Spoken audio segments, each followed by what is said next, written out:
Episode की शुरुआत होती है 37 घंटे पहले और हमें दिखाया जाता है जीसू और उन्युक को, जहाँ जीसू उन्युक से पूछती है कि ह्यूनसुक कैसा है, जिस पर उन्युक कहता है कि फिलहाल कुछ नहीं कह सकते क्योंकि लास्ट बैटल की वजह से ह्यूनसुक काफी ज्यादा घायल था। जीसू कहती है कि एक तरह से ह्यूनसुक के लिए ये अच्छा ही है क्योंकि अब वो अपनी सारी बुरी यादें भूल जाएगा। इसी बीच उन्युक जीसू से एक फेवर मांगता है और कहता है कि लगता है शायद उनका साथ यहीं तक था। साथ ही उन्युक जीसू से कहता है कि उसके जाने के बाद सबकी देखभाल उसे ही करनी होगी और उसकी बहन की देखभाल भी उसे ही करनी होगी। अब हम प्रेजेंट में उन्युक को देखते हैं जो सोल्जर के सर पर बंदूक तानकर उन सभी को वापस से उसी ग्रीन अपार्टमेंट में ले आती है जहाँ से ये कहानी शुरू हुई थी। वहाँ पहुँचते ही वो सब लोग भी चिल्लाने लगते हैं कि वो वहाँ पर वापस क्यों आए हैं। उन्युक सोल्जर से पूछने लगती है कि उनके जिंदा रहने की क्या गारंटी है और क्या सर्वाइवर्स को बचाने के लिए सच में कोई शेल्टर है। वो ये बात कर ही रहे थे कि उसी समय गाड़ी भी पंचर हो जाती है। उन्युक अपने भाई को ढूंढने के लिए बिल्डिंग के अंदर जाने लगती है। जीसू उसे रोकने की काफी कोशिश करती है और कहती है कि शायद अब तक उसका भाई मॉन्स्टर में बदल चुका होगा, लेकिन उन्युक उसकी एक भी बात नहीं सुनती और कहती है कि उसके भाई ने उसे वादा किया था कि वो वापस जरूर आएगा। अब उन्युक के वहाँ से जाने पर उसकी ड्यूटी जीसू संभालती है और उस सोल्जर पर गन तान देती है। दूसरी ओर उन्युक भी बिल्डिंग के अंदर जाने लगती है जो कि अब पूरी तरह से तबाह हो चुकी थी। अंदर आकर उन्युक कुछ पुरानी चीजें देखने लगती है, जैसे कि वो ब्लैक बोर्ड जिस पर उन्होंने रूल्स लिखे हुए थे। साथ ही उसे जीवन का बाइबल भी वहाँ पर पड़ा दिखता है। इस सब के बीच उसे उन्युक का टूटा हुआ चश्मा भी वहीं पर पड़ा दिख जाता है, जिसे देखकर वो रोने लगती है क्योंकि उन्युक का ये चश्मा उसी ने ठीक किया था। ये सब ढूंढते हुए उन्युक को अपनी फैमिली फोटो मिलती है, जिसके साथ साथ उसे एक लिस्ट भी मिलती है जिसमें उन सब लोगों के नाम लिखे हुए थे जो कि मॉन्स्टर में बदल चुके थे और इसी लिस्ट में उसे अपने भाई का नाम भी दिख जाता है। लेकिन ये सब करते हुए उसे मालूम ही नहीं था कि एक मॉन्स्टर उसके ऊपर नजर रखे हुए है और वो उसकी सारी हरकतें देख रहा है। सीन गाड़ी में शिफ्ट होता है जहाँ एक लड़का कहता है कि उन्हें इन दोनों सोल्जर्स को मार देना चाहिए और ऐसा करने के बाद ही वो बच पाएंगे। लेकिन तभी वो सोल्जर जिसके ऊपर गन तानी हुई थी वो कहने लगता है कि अगर वो ऐसा करेंगे तो उन्हें वैक्सीन नहीं मिल पाएगी। ये सुनते ही वो सब भी चौंक जाते हैं। वो लड़का भी कहने लगता है कि क्या इसी वजह से वो ह्यूनसुक अपने साथ पकड़ कर ले गए थे ताकि उस पर एक्सपेरिमेंट करके वो वैक्सीन बना सकें। सोल्जर कहता है कि सबको वैक्सीन नहीं मिलेगी और जो सोल्जर्स की मदद करेंगे सिर्फ उन्हें ही वैक्सीन मिलेगी। ये सुनते ही वो लड़का भी जीसू से ही लड़ने लगता है और इस मौके का फायदा उठाकर चेन योंग भी बाहर आ जाता है, जिस वजह से जीसू को भी अपनी बंदूक गिरानी पड़ती है। फिर सोल्जर अपार्टमेंट में आकर अपनी सारी भड़ास इन्यू के ऊपर निकालता है और उसे मारना शुरू कर देता है। वो सोल्जर इन्यू को बस गोली मारने वाला होता है, लेकिन चेन योंग वहाँ आकर उसे रोक देता है और कहता है कि ये सब लोग भी हमारे ही पलटन के थे। और उसी समय वहाँ पर हमें बहुत सारे सोल्जर्स को दिखाया जाता है जिन्हें बहुत ही बेरहमी से मार दिया गया था। उन्हें चेक करके चेन योंग बताता है कि इन्हें मरे ज्यादा समय नहीं हुआ है और इसका मतलब वो मॉन्स्टर जिसने इन सबको मारा है वो अभी भी यही है। सभी ये सुनकर काफी ज्यादा घबरा जाते हैं और वहाँ से भागने के बारे में सोचने लगते हैं, पर तभी वो सोल्जर चेन योंग सब लोगों को वहीं पर बांधने के लिए कहता है, जिसके बाद वो दोनों लोग उन सभी को बांध देते हैं। लेकिन बांधते हुए चेन योंग यून्यू से कहता है कि उसने उसकी रस्सी थोड़ा ढीली बांधी है और उनके जाने के बाद वो उसे खोलकर वहाँ से भाग सकते हैं। उसी समय उन सभी को एक आवाज आती है और तभी उन्हें वही लेडी दिखाई देती है जो लास्ट सीजन में एक बच्चे जैसे मॉन्स्टर में बदल गई थी। वो लेडी बहुत ही अजीब दिख रही थी, साथ ही एक अजीब से लिक्विड से ढकी हुई थी, जिसे देखकर वो सभी हैरान हो जाते हैं और सोचने लगते हैं कि आखिर ये जिंदा कैसे बच सकती है। अब जैसे ही वो अपार्टमेंट से बाहर आती है वो सोल्जर उसे देखकर हैरान हो जाता है और अगले ही पल वो अपनी गाड़ी से उस लेडी को टक्कर मार देता है और अपनी गाड़ी के ही नीचे दबा देता है। चेन योंग कहता है कि ये कोई मॉन्स्टर नहीं है बल्कि ये एक इंसान लग रही है, पर सोल्जर कहता है कि उसे इससे कोई मतलब नहीं है और वो उस लेडी को बस जलाने ही वाला होता है। लेकिन उसी समय अचानक से एक मॉन्स्टर उसके ऊपर हमला कर देता है और उसे मार देता है। यहीं हमें पता चलता है कि ये वही सर कटा हुआ मॉन्स्टर है जो कि सीजन 1 में भी था। इस मॉन्स्टर को कुछ भी नजर नहीं आ रहा था। उसे देखकर चेन योंग भी अपनी बंदूक निकाल लेता है, पर तभी वो छोटा बच्चा चेन योंग को इशारा करके शांत रहने के लिए कहता है, जिसके बाद वो सभी चुपचाप वहाँ से जाने लगते हैं। पर तभी वहाँ पर एक ड्रोन आ जाता है और ना चाहते हुए चेन योंग को उस मॉन्स्टर के ऊपर फायरिंग शुरू करनी पड़ती है। अब मौका मिलते ही वो सब भी जाकर बस में बैठ जाते हैं, पर चेन योंग उनके पास आ पाता उससे पहले वो आई वाला मॉन्स्टर चेन योंग को आकर पकड़ लेता है। अब एक तरफ चेन योंग अपने आप को बचाने की कोशिश करने लगता है। वहीं वही रेड टी शर्ट वाला लड़का चनयोंग को छोड़कर जाने लगता है, पर इन्यू उसे ऐसा नहीं करने देती। कुछ ही देर बाद चनयोंग भी अपना चाकू निकालकर उस मॉन्स्टर की आंख फोड़ देता है और बचते हुए बस में आकर बैठ जाता है। साथ ही उस सरकटे मॉन्स्टर को भी मार देता है जो कि उनके बस का पीछा करने की कोशिश कर रहा था। इसी बीच सीन शहर में शिफ्ट होता है, जहाँ अचानक से एक सोल्जर बिल्डिंग से नीचे गिरता है, जिसके बाद सभी सोल्जर्स 4th फ्लोर पर पहुंचकर वहां पर मौजूद मॉन्स्टर्स को मारना शुरू कर देते हैं। इसी बीच हमें सार्जेंट इनहोन को दिखाया जाता है जो कि अपनी दूसरी पलटन की भी जान बचाना चाहते थे, लेकिन तभी सार्जेंट किम आकर उन्हें अपने घायल सैनिकों की हालत के बारे में बताने लगते हैं और कहते हैं कि वो इस मिशन को कंटिन्यू नहीं करेंगे और वापस बेस पर लौटेंगे।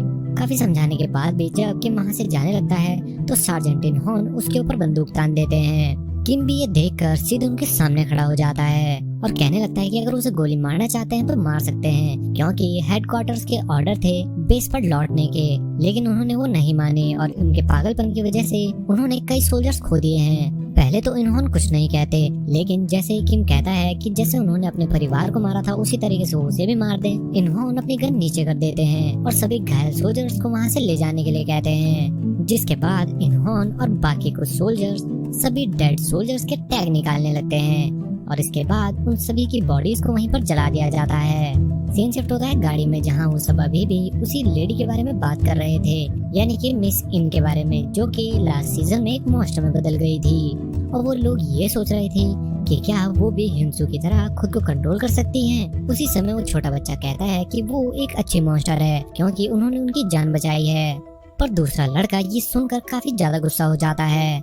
उसी समय हमें दिखाया जाता है जीसू को, जो कि पास्ट का वही दिन याद करने लगती है जिस दिन पहली बार वो उस लेडी से मिली थी। जीसू इन्यू से कहती है कि आज उसने सारी हदें पार कर दी और उसे याद दिलाती है कि वो आज तक जिंदा सिर्फ इसलिए है क्योंकि उन्हें बचाने के लिए कई लोगों ने अपनी जान गंवाई है। इन्यू जीसू से माफी मांगती है, पर साथ ही कहती है कि अब उसे यकीन हो गया है कि उसका भाई अभी तक जिंदा है और वो उसे हर कीमत पर ढूंढ कर रहेगी। वो सब अभी ये बातचीत कर रहे थे कि उसी समय अचानक से गाड़ी रुक जाती है और वो देखते हैं कि एक आदमी उनकी ओर बढ़ रहा है, जिस पर सभी लोग उस आदमी को गाड़ी में बैठाने से मना करते हैं और उसे अंदर आने देने से मना करते हैं। लेकिन सोल्जर चेन्योंग को तो हर एक आदमी की जान बचानी थी, फिर चाहे वो कोई भी हो। जिसके बाद वो आदमी भी अंदर आ जाता है और जैसे ही उसे पता चलता है कि बस शेल्टर की ओर जा रही है, वो वहाँ बैठकर आराम से सो जाता है। सीन शिफ्ट होता है बेमसोंग की इमरजेंसी बिल्डिंग में, जहां हम सोल्जर्स के बीच हिंसू को एक पिंजरे में बंद देखते हैं, जिसे कि एक लैब की तरफ ले जाया जा रहा था। हिंसू को एक तहखाने में बंद कर दिया जाता है और एक मॉन्स्टर को वहां पर फेंक दिया जाता है। उसी समय एक स्पीकर के जरिए कोई उससे बात करता है और कहता है कि वो हिंसू का बहुत ही बेसब्री से इंतजार कर रहा था। वो हिंसू से पूछता है कि क्या वो उनकी मदद करना चाहता है। हिंसू कहता है कि वो उनकी मदद कर सकता है ताकि ये सब कुछ जड़ से ही खत्म हो जाए। हिंसू के इतना कहते ही वो आदमी हिंसू के ऊपर बहुत सारा खून गिरा देता है और पहला एक्सपेरिमेंट शुरू करने के लिए कहता है। अब जैसे ही हिंसू के ऊपर खून गिरता है, वो आदमी हिंसू को बताता है कि ये मॉन्स्टर खून देखकर बहुत ही ज्यादा एग्रेसिव हो जाता है। इतना कहते ही खून देखकर वो मॉन्स्टर भी उठकर खड़ा हो जाता है और हिंसू की ओर बढ़ने लगता है। इसी बीच दिखाया जाता है संगोक को, जहां उसकी डेड बॉडी को 2 साइंटिस्ट चेक कर रहे थे, जहां वो उन्हें कहते हुए सुनता है कि ये तो मर चुका है, लेकिन मॉन्स्टर होने के बावजूद ये कैसे मर सकता है। अब दोनों साइंटिस्ट आपस में बात करते हुए उसके वाइटल्स को चेक करने लगते हैं, पर उसी समय संगोक होश में आ जाता है। वो साइंटिस्ट वाइटल्स चेक करने के बाद जैसे ही संगोक के पास पहुंचते हैं, वो देखते हैं कि वो तो वहाँ पर है ही नहीं और वो ज्यादा कुछ समझ पाते उससे पहले ही संगोक उन दोनों पर हमला करके उन दोनों को ही मार देता है। लेकिन अभी भी संगू की बॉडी पूरी तरीके से रिकवर नहीं हुई थी और वो चल भी नहीं पा रहा था। दूसरी ओर दिखाया जाता है हिंसू को, जो कि उसी मॉन्स्टर से लड़ने की कोशिश कर रहा था, लेकिन हिंसू उसका मुकाबला नहीं कर पा रहा था। अब लड़ते लड़ते अचानक ही उसे किसी की झलक नजर आने लगती है और दोनों की आंखें अचानक से सफेद हो जाती हैं। यहाँ पता चलता है कि मॉन्स्टर होने की वजह से हिंसू दूसरे मॉन्स्टर की मेमोरी से कनेक्ट कर सकता है। हिंसू मेमोरीज में उस मॉन्स्टर की झलक देख पा रहा था जब वो एक इंसान था। साथ ही उसे पता चलता है कि मिलिट्री वालों ने उसके साथ क्या क्या किया है। मिलिट्री ने उसके साथ बहुत ही बुरे बुरे एक्सपेरिमेंट किए और हिंसू से लड़ने के लिए भी उन्होंने इस मॉन्स्टर को जबरदस्ती यहाँ पर भेजा था। मॉन्स्टर बहुत ही ज्यादा दर्द में था और वो कहता है कि वो ये दर्द सहन नहीं कर सकता। तभी वहाँ पर कई सोल्जर्स आ जाते हैं और उस मॉन्स्टर को हिंसू के सामने ही जलाकर मार देते हैं। हिंसू भी देखकर हैरान हो जाता है क्योंकि उसे समझ आ गया था कि वो कोई मॉन्स्टर नहीं था बल्कि असल में एक इंसान था जो कि अपनी ही मेमोरीज में कैद था और अब उसे लगने लगा था कि शायद उसने यहाँ आकर गलती कर दी। जिसके बाद हिंसू के शरीर से खून को साफ कर दिया जाता है और उसे एक कमरे में लाया जाता है जहाँ हम देखते हैं डॉक्टर लिम को जो उससे स्पीकर के जरिए पहले बात कर रहे थे। हिंसू डॉक्टर लिम से पूछता है कि आखिर उसने उस मॉन्स्टर को क्यों मारा। हिंसू कहता है कि वो उसे नहीं मार रहा था बल्कि वो तो खुद दर्द में था। डॉक्टर लिम कहते हैं कि जो चीज उनके काम की नहीं होती वो उसे खत्म कर देते हैं। हिंसू कहता है कि ये सब करने के बाद इंसान और मॉन्स्टर में भला क्या फर्क रह जाएगा। डॉक्टर लिम कहते हैं कि वो इंसान खून देखकर बहुत ही पागल हो जाता था इसलिए उसके ऊपर खून डाला गया था और उस इंसान ने दर्जनों सोल्जर्स को मार दिया था। लेकिन हिंसू से थोड़ी देर लड़ने के बाद ही वो आदमी अचानक से शांत हो गया और उसका एग्रेशन भी कम हो गया। डॉक्टर भी हिंसू से पूछने लगता है कि आखिर उसने उस मॉन्स्टर के साथ क्या किया। हिंसू कहता है कि वो यहाँ सिर्फ इसलिए आया है ताकि वो वैक्सीन बनाने में साइंटिस्ट की हेल्प कर सके। पहले तो ये सुनकर डॉक्टर हंसने लगता है और कहता है कि वैक्सीन तो वो पहले ही बना चुके थे लेकिन अब सब कुछ खत्म हो गया है। हिंसू डॉक्टर को फिर से वैक्सीन बनाने के लिए कहता है।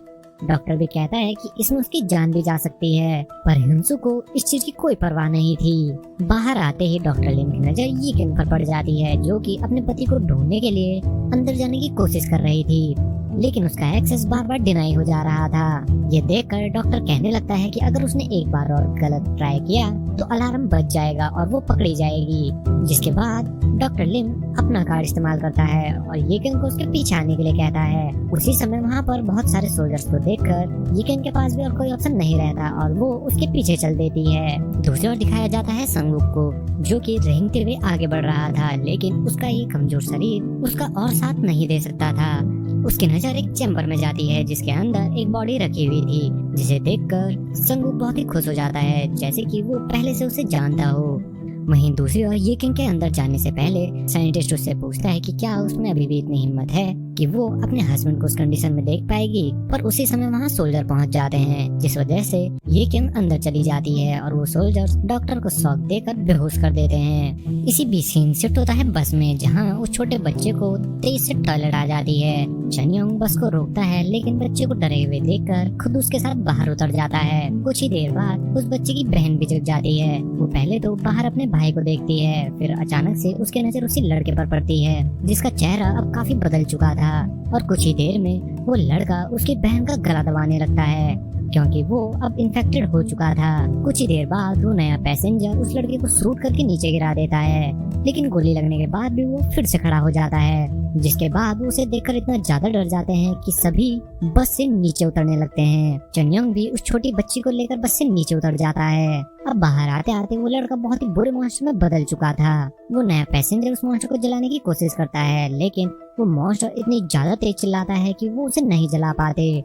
वो इतनी तेज चिल्ला रहा था कि बस के शीशे भी फूट जाते हैं। अब सभी अपनी जगह पर बैठे हुए थे पर तभी जीसू की नजर उस लाइटर पर पड़ती है जिसके बाद जीसू हिम्मत करके उस लाइटर तक पहुंचती है और फिर उस मॉन्स्टर को आग लगा देती है जिससे वो मॉन्स्टर भी मर जाता है। अब एक तरफ वो सभी उस छोटी बच्ची को देखकर रोने लगते हैं वहीं दूसरी ओर दिखाया जाता है जीसू को जिसके कान से खून बह रहा था।